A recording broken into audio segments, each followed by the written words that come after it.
నేను మీ ఖ్వాజా మైనుద్దీన్.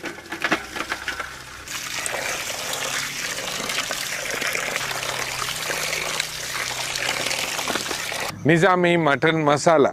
మటన్ని మనం ముందుగా మ్యారినేట్ చేసుకుందాం.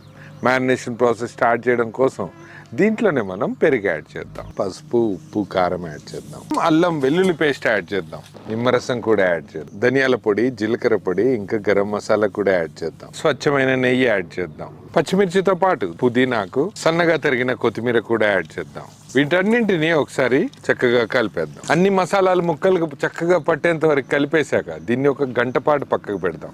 మ్యారినేషన్ అయ్యేంత లోపు ఆ గంటలో మనం దీనికి కావాల్సిన మసాలా పేస్ట్ ఏదైతే ఉందో దాని ప్రాసెస్ చూద్దాం. జీడిపప్పు, బాదం పప్పు, ఇంకా ఎండు కొబ్బరిని చిన్న చిన్న ముక్కలుగా కట్ చేసి వీటిల్లో మనం ఏదైతే ముందుగానే ప్రిపేర్ చేసి పెట్టుకున్న బ్రౌన్ ఆనియన్స్ యాడ్ చేసి వీటన్నింటిని మిక్సీలో బ్లెండ్ చేసి ఒక ఫైన్ పేస్ట్ ప్రిపేర్ చేద్దాం. గిన్నె వేడైన వెంటనే దీంట్లోనే మనం ఆయిల్ యాడ్ చేద్దాం.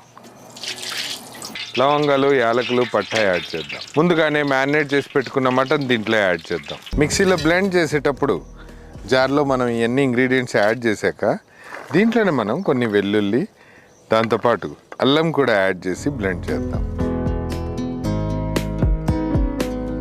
15 నిమిషాల పాటు మటన్ చక్కగా ఉడికాక ఏదైతే ముందుగానే ప్రిపేర్ చేసి పెట్టామో ఆనియన్, డ్రై ఫ్రూట్స్ మసాలా, ఆ మసాలా పేస్ట్ దీంట్లోకి యాడ్ చేద్దాం. మసాలా పేస్ట్ ఒక 10 నిమిషాల పాటు వేగాక దీంట్లోనే మనం వేడి నీళ్ళు యాడ్ చేద్దాం. అద్భుతంగా కుదిరింది, చాలా డెలీషియస్గా కూడా ఉంది. దీంట్లోనే మనం ఫైనల్గా సన్నగా తరిగిన కొత్తిమీరతోటి గార్నిష్ చేద్దాం.